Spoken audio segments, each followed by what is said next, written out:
gabi, magandang umaga, magandang tanghali, kung saan man po kayo sulok ng mundo.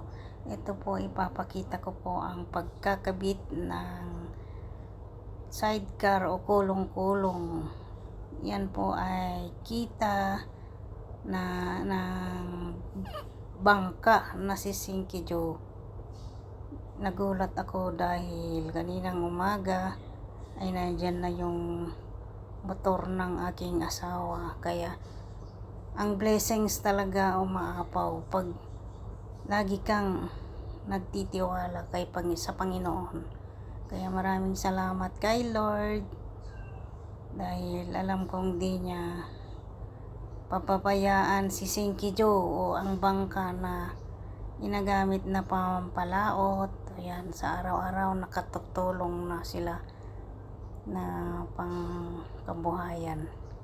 Ayan po, panoorin natin kung paano nila ikabit ang kulong-kulong. Ayan, magtitinda na raw yung aking asawa. Siya na daw ang magtitinda ay pag marami silang nakuha ng isda.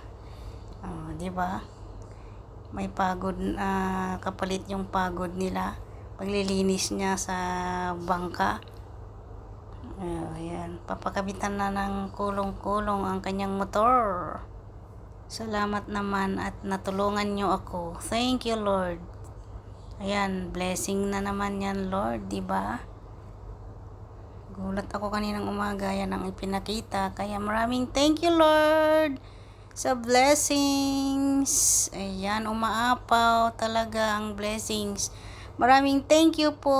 See you on my next upload. Wag po sana kayong magsawa na panoorin ang aking mga upload video dahil po ang channel ni Awing Mix Vlog ay team pang charity po natin.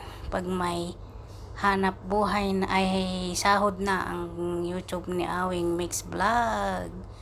Maraming thank you talaga po sa inyo. See you on my next upload. Maraming salamat sa inyong suporta. Ayan o, tapos na ang kanyang kulong-kulong. Thank you.